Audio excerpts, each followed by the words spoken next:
하루 3시간 45분, 일주일이면 26시간, 한 달이면 112시간, 그리고 1년이면 1344시간.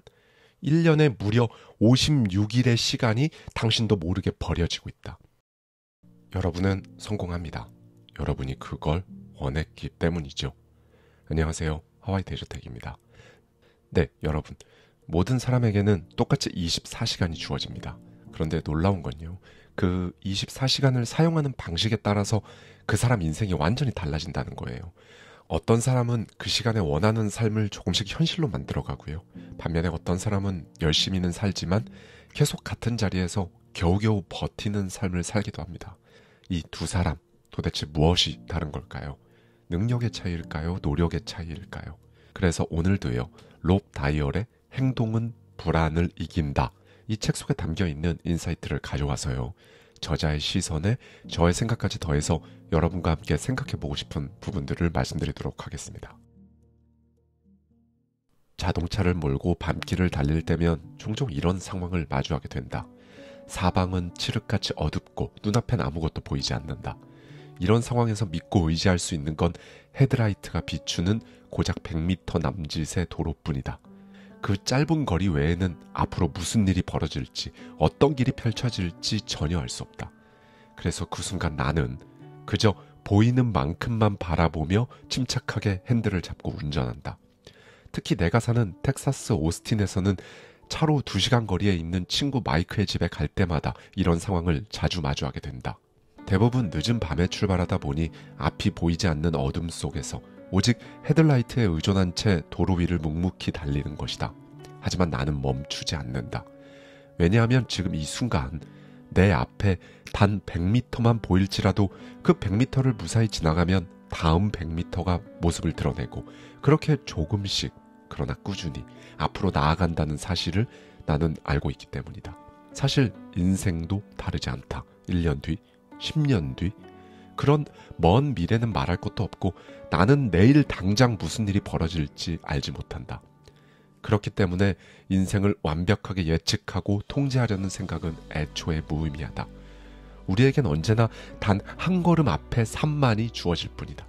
당신이 진짜 해야 할 일은 오늘 하루에 집중하는 것, 어제보다 단 1%라도 더 나은 오늘을 만드는 것, 그것이 삶이다. 당신이 과거에 무엇을 했든 하지 않았든 중요하지 않다. 과거의 무기력은 더 이상 당신을 규정하지 못한다.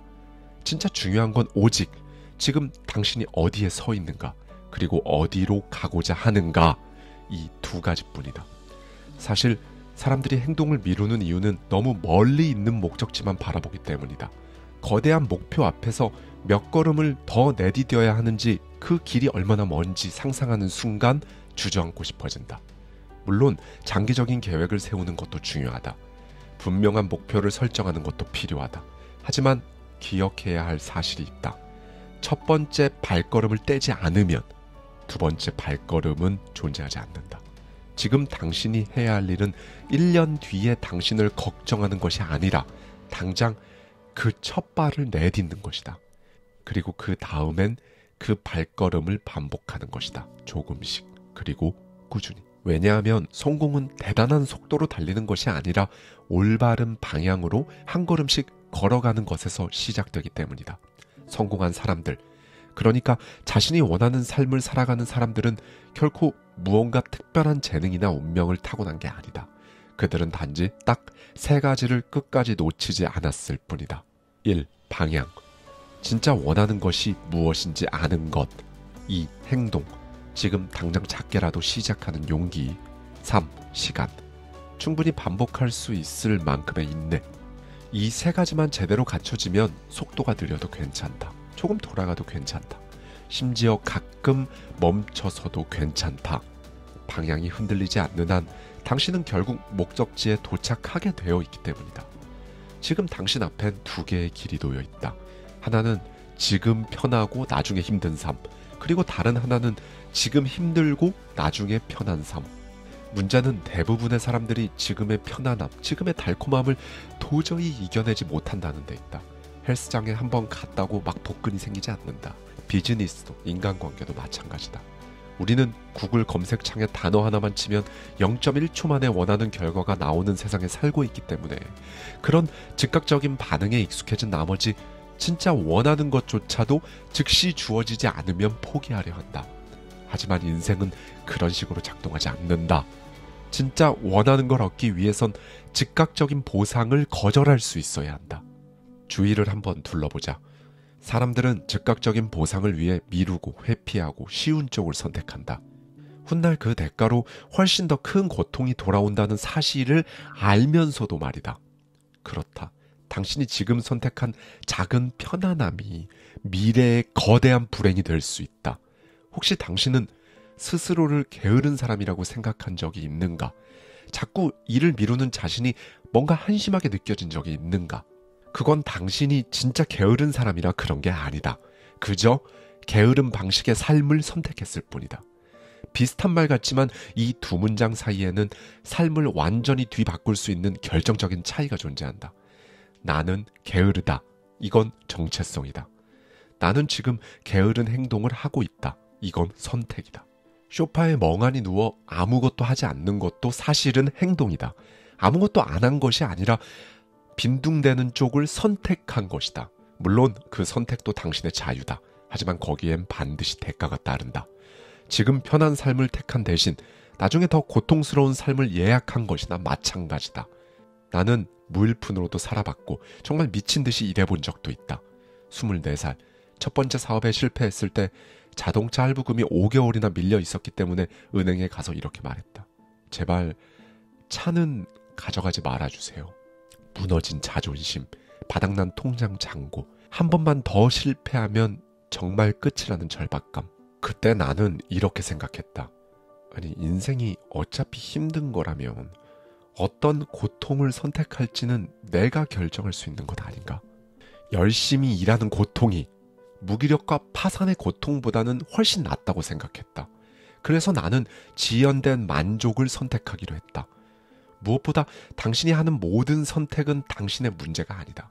지금 당신이 선택하는 그 습관, 그 무기력한 하루는 당신 한 사람만의 인생에만 영향을 미치지 않는다. 당신의 자녀, 당신의 배우자, 당신의 친구, 그리고 함께 일하는 동료들까지 모두가 그 선택의 결과를 함께 공유하게 된다. 나폴레옹 힐은 이렇게 말했다. 당신의 목표를 이루고 싶다면 그 목표를 위해 기꺼이 포기할 것이 무엇인지부터 분명히 알아. 이 말은 부, 건강, 인간관계, 자아실현, 인생의 모든 영역에 적용된다. 이것이 바로 트레이드오프다. 원한다고 모든 걸 다 가질 수 없다. 무언가를 손에 넣으려면 다른 무언가는 반드시 놓아야 한다. 선택이란 건 결국 어떤 것을 갖는 동시에 어떤 것을 잃는 것이기 때문이다. 하지만 동시에 선택은 희생이 아니라 투자다. 하나를 포기했기 때문에 진짜 원하는 하나가 더 또렷해지고 그것이 당신의 삶을 이끈다. 그리고 시간이 흘러 당신은 이렇게 말할 것이다. 그때 그걸 포기하길 정말 잘했지. 그 선택이 지금의 나를 만들었으니까. 그렇다면 지금 당신이 쥐고 있는 것은 무엇인가? 정말 당신이 원하는 삶인가? 2011년 21살의 로이 맥길로이는 차세대 타이거 우즈라는 별명으로 불릴 만큼 전 세계의 스포트라이트를 한 몸에 맞던 젊은 골프 천재였다. 그는 프로골프 4대 메이저 중에서도 가장 권위 있는 대회 마스터스에서 압도적인 기량으로 선두를 달리고 있었다. 최종 라운드에 들어설 때까지 2위 그룹과는 무려 4타 차로 앞서고 있었기 때문에 누가 봐도 우승은 따놓은 당상이었다. 하지만 예상치 못한 일이 벌어졌다. 그가 한순간에 완전히 무너진 것이다. 갑자기 집중력을 잃었고 연이어 실수를 범했다. 결과는 어땠을까? 공동 15위. 이건 대회 역사상 최종 라운드에 진출한 선수가 기록한 최악의 성적표였다. 경기가 끝난 후 그는 말했다. 부상도 없었고 기술이 부족한 것도 아니었습니다. 단지 집중력이 떨어졌을 뿐입니다. 집중력이 있느냐 없느냐, 그 한 끗 차이가 실력 있는 프로들 사이에서 승자와 패자를 나눈 것이다. 그리고 이건 선수들만의 이야기가 아니다. 살면서 우리는 집중력을 빼앗기며 살아가는 법을 매일같이 훈련받고 있다. 당신의 집중력은 지금 이 순간에도 습관적으로 침략당하고 있다. 언제냐고? 매일 아침에 눈을 뜬 그 순간부터 밤에 눈을 감을 때까지. 한번 당신의 하루를 천천히 복기해보자. 스마트폰, SNS, 유튜브, 메일, 알람, 카톡, 뉴스, 광고, 주변 사람들까지, 심지어 딱 5분만 봐야지 했던 인스타그램 릴스가 30분 뒤에도 당신 손에서 꺼지지 않고 있다.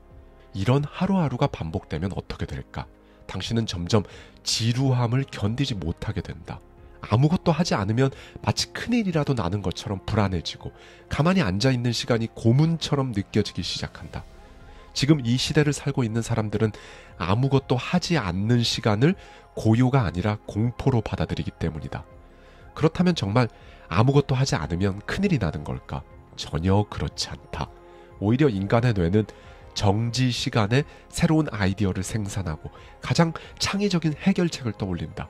단순히 자연 속을 걷는 것만으로도 신경계는 진정되고 생각이 정돈된다. 하지만 문제는 대부분의 사람들이 뇌를 그냥 쉬게 놔두질 않는다는 것이다. 멈추면 불안하고 조용하면 도망치고 싶어한다. 왜? 자극에 중독됐으니까. 미국인들은 하루 평균 적게는 4,000개, 많게는 10,000개의 광고를 마주하고 하루 344번 스마트폰을 들여다본다. 24시간 중 16시간을 깨어있다고 치면 3분마다 한 번씩 스마트폰을 확인하는 셈이다. 소셜미디어에 쓰는 시간은 어떨까? 하루 평균 2시간 25분에 달한다. 이쯤 되면 집중력은커녕 산만함이 삶의 기본값이 되어버린 셈이다. 디지털 시대가 시작된 이후 집중력은 눈에 띄게 줄어들었고 사람들은 그 원인을 자신의 나약함에서 찾는다. 자신의 생산성이 왜 바닥을 치는지, 자신의 의지가 왜 그렇게 쉽게 꺾이는지, 정작 진짜 적이 누구인지조차 모른 채 자기 자신만을 탓하며 살아가는 것이다. 당신은 스마트폰을 사용하고 있다고 생각하는가? 그렇지 않다. 사실은 스마트폰이 당신을 사용하고 있다. 그럼 이제 어떻게 해야 할까? 답은 단순하고 명확하다. 스마트폰을 우선 시야에서 치워라. 우리 집 주방에는 스마트폰을 넣어두는 전용 서랍이 하나 있다. 문자 하나 보내려면 자리에서 일어나 주방으로 가야 하고 서랍을 열고 메시지를 보내고 다시 서랍에 넣고 돌아와야 한다. 이 사소한 불편함 하나만으로도 하루 종일 스마트폰에 끌려다니는 일이 확실히 줄어들었다. 집중력을 지키는 가장 좋은 방법은 유혹으로부터 물리적인 거리를 두는 것이기 때문이다. 이게 쉽지 않다면 우선 30분만 손에서 멀리 떼어 놓아보자. 처음에는 뭔가를 잃어버린 듯한 불안감을 느낄 것이다. 심지어 지루함이라는 감정이 막 밀려올지도 모른다. 하지만 그 감정은 지극히 정상적인 것이다. 그 불편함이 바로 회복의 신호다. 첫 주엔 하루 30분, 그 다음 주엔 1시간, 그리고 일주일에 하루쯤은 스마트폰 없는 하루를 만들어 보는 것이다. 그때 당신은 느끼게 된다. 스마트폰 없이도 살 수 있다. 아니, 오히려 더 잘 살 수 있다는 걸 말이다.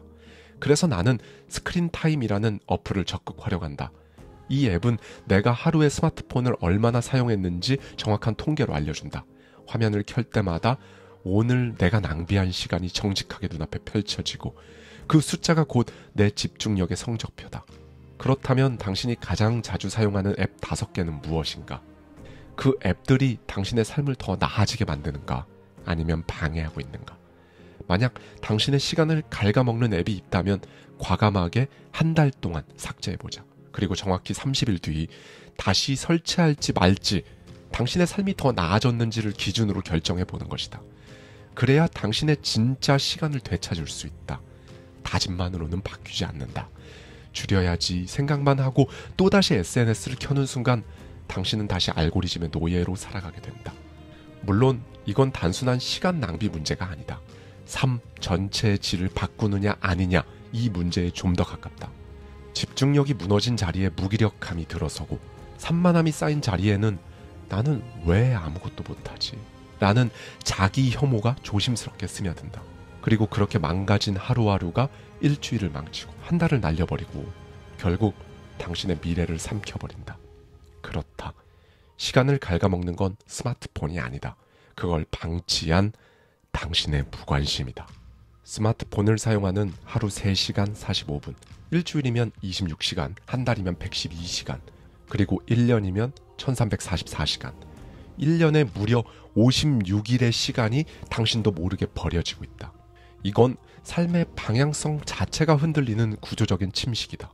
그리고 그 침식은 습관처럼 아주 조용하게, 아주 교묘하게 당신의 인생을 침범하고 있다. 이제 스마트폰이 없는 불편함을 마주해보라. 그때부터 당신의 집중력이 당신의 꿈과 성장, 성공을 위해 움직일 것이다. 가족, 동료, 친구, 그들은 당신의 삶에 없어서는 안 될 정말 소중한 존재다. 실제로 당신은 그들을 위해 많은 시간과 에너지를 기꺼이 쏟아붓고 있을 것이다. 그러나 그들이 항상 당신에게 도움이 되는 것만은 아니다. 안타깝게도 당신이 중요한 일에 집중하려 할 때 가장 먼저 당신의 집중력을 빼앗고 에너지를 쏟지 못하게 방해하는 이들이 그 가까운 사람들일 수 있다. 예를 들어보자. 지금부터 2시간 동안 온전히 몰입해서 중요한 업무를 처리해야 한다고 한번 생각해보자. 그런데 갑자기 아이가 문을 두드리고 배우자가 대화를 요청하고 동료가 잠깐이라며 말을 걸고 친구가 커피나 마시자며 연락을 해온다. 당신의 집중력은 파편처럼 흩어지고 그날의 중요한 에너지가 고스란히 그 사소한 요청들에 사용되고 만다. 그렇다면 어떻게 해야 할까? 물리적이고 심리적인 경계를 그어야 한다. 집중력을 지키기 위한 작은 시스템을 구축해야 한다는 이야기다. 혼자만의 공간이 없다면 반드시 만들어야 한다. 사무실에서는 문을 닫고 중요한 업무 중입니다. 급한 일이 아니라면 방해를 삼가해 주세요. 라는 메모를 붙여보는 것이다. 집이라면 배우자나 룸메이트에게 8시부터 10시까지는 방에 들어오지 말아줘. 라고 단호하게 요청해야만 한다. 친구나 가족에게 단 몇 시간만이라도 아이를 맡아줄 수 있는지 요청하거나 형편이 어렵다면 아이들이 자는 이른 새벽이나 잠들고 난 뒤 밤 시간을 적극 활용하는 것도 방법이다. 그래도 방법이 없다고? 진짜 중요한 일을 해내고자 하는 사람은 환경을 탓하지 않고 시스템을 설계할 줄 안다. 그러니 가족을 핑계 삼아서는 안 된다. 많은 사람들이 이렇게 말한다. 아이가 있어서 집중할 시간이 없어요. 가족 때문에 시간 내기가 너무 어려워요. 하지만 당신의 가족은 꿈을 접게 만드는 핑계가 아니라 당신이 끝까지 해내야만 하는 이유다. 당신이 지금 열심히 사는 이유가 가족들 때문이라면 오히려 더 단단하게 시간을 지켜낼 책임감이 필요하다는 이야기다. 성공하는 사람들은 의지가 강한 사람이 아니다. 의지를 굳이 시험하지 않아도 될 만큼 환경을 먼저 설계해버리는 사람이다. 나 역시 의지가 강한 사람이 절대 아니다. 그래서 집중력을 방해하는 요소들을 제거하는 수밖에 없었다.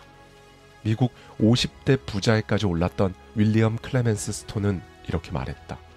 인간은 환경의 산물이다.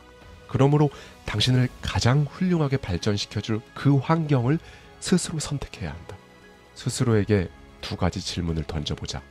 지금 나는 행동하기 쉬운 환경 속에 살고 있는가? 지금 내 주변은 방해 요소 없이 나를 밀어주는 구조인가? 만약 대답이 아니오라면 당신의 의지를 탓하지 말고 지금 당장 어떤 식으로든 환경을 바꿔야 한다. 만약 인생을 통째로 바꾸고 싶다면 단 하나의 실천만으로도 가능하다. 바로 당신이 되고 싶은 모습을 이미 살아내고 있는 그 사람들과 어울리는 것이다. 술을 끊고 싶다면 금주가 당연한 사람들 사이에 있으면 된다. 사업에 성공하고 싶다면 성공한 창업가들과 함께 시간을 보내면 된다. 행복한 가정을 꾸리고 싶다면 그 소중한 일상을 우선순위로 여기는 사람들과 가까이 지내면 된다. 당신이 바라는 삶을 이미 살아가고 있는 사람들 옆에만 있어도 그들의 일상이 곧 당신의 기준이 되기 때문이다. 나는 젊은 시절 몸이 깡 마르고 볼품없는 체형 때문에 거울을 볼 때마다 자존감이 떨어지곤 했다. 그러던 어느 날 보디빌더였던 한 친구와 몇 달을 함께 살아야 하는 상황이 생겼다. 그 친구는 입만 열면 단백질, 운동, 회복, 식단 이야기뿐이었다. 그의 루틴은 강박처럼 철저했고 나는 그 옆에 있으면서 자연스럽게 점점 그 루틴에 익숙해지고 물들어가기 시작했다. 무심코 먹던 인스턴트 식품 대신에 닭가슴살을 먹게 되었고 쉴 때는 자연스럽게 헬스장으로 향했다. 그렇게 6개월이 지나자 놀랍게도 내 몸엔 7kg의 근육이 붙었다. 평생 가져본 적 없는 단단한 몸을 갖게 됐고 그보다 더 값진 건 몸은 바뀔 수 있다는 확신이었다. 물론 정반대의 경험도 있다. 시간이 흘러 파티와 술을 즐기는 사람들과 어울리게 되었는데 그때부터 일주일에 3-4번씩 술을 마셨고 그로 인해 다음 날엔 늦잠을 자고 멍하니 SNS만 뒤적이는 시간이 늘어났다. 분명 즐겁고 유쾌했지만 그들과 함께 보낸 시간들은 내 인생을 앞으로 나아가게 하진 못했다. 그렇다. 사람은 무의식 중에 주변과 닮아간다. 함께 있는 사람의 말투, 감정, 습관, 기준선까지 결국 비슷한 결과, 비슷한 삶을 살 수밖에 없다. 사람은 자신이 가장 자주 만나는 5사람의 평균이다. 이 말은 통계처럼 정확하다. 당신이 가장 많은 시간을 함께 보내는 5사람을 한번 떠올려보자. 그들의 수입은 당신과 비슷하고 삶에 대한 태도도, 말투도, 심지어 야망의 크기조차 당신과 크게 다르지 않을 것이다. 나는 회사를 그만두고 창업을 해야겠다는 결심을 했을 때 의도적으로 창업가들과 어울리기 시작했다. 그들은 새로운 아이디어를 말하고 실패의 경험을 공유하면서 다음 단계로 나아갈 계획을 세웠다. 그 대화 속에서 자연스럽게 나의 다음 인생이 점점 더 구체화됐고 결국 나도 창업을 할 수 있었다. 시간이 흘러 그때 가까이 지낸 5친구는 모두 각자의 회사를 운영하는 성공한 사업가가 되었다. 물론 반드시 물리적으로 가까이 있어야만 영향을 주는 건 아니다. 몇 해 전 온라인으로 3사람을 알게 되었는데 그중 2사람은 캘리포니아, 1사람은 캐나다에 살고 있었다. 우리는 매달 한 번씩 화상회의로 서로의 아이디어와 성과를 공유했다. 그 결과 각자의 사업은 정말 눈에 띄게 성장했다. 중요한 건 거리보다 방향이다. 같은 목표를 향해 가는 사람들끼리는 물리적인 거리가 아무런 장애가 되지 않는다. 지금 당신 곁에는 누가 있는가? 그 사람들과 함께 할수록 당신은 성장하고 있는가? 아니면 조금씩 도태되고 있는가? 그들과의 대화는 당신을 깨어나게 만들고 새로운 가능성으로 이끌어주는가? 아니면 점점 감각을 잃고 무기력에 빠지게 하는가? 인생의 방향을 바꾸고 싶다면 무엇보다 먼저 만나는 사람을 바꿔야 한다. 지금 당신 곁에 있는 사람들이 당신의 미래를 결정하기 때문이다. 당신이 원하는 삶을 이미 살아내고 있는 사람들과 함께하라. 그들의 사고방식과 기준은 당신에게 전염될 것이다. 자, 이제 당신이 해야 할 일은 분명하다. 당신의 주의력을 설계하라. 당신의 공간을 설계하라. 당신의 인간관계를 설계하라. 오늘 하루 이것만 기억하자. 바꿔야 할 건 당신이 아니다. 당신이 머무는 환경이다. 감사합니다. 지금까지 하와이 대저택이었습니다. 저와 함께 매달 한 권씩 책 속에 담긴 격렬한 통찰을 통해 한 단계 더 성장하고자 하는 분들은 아래 고정되어 있는 댓글을 참고해 주세요.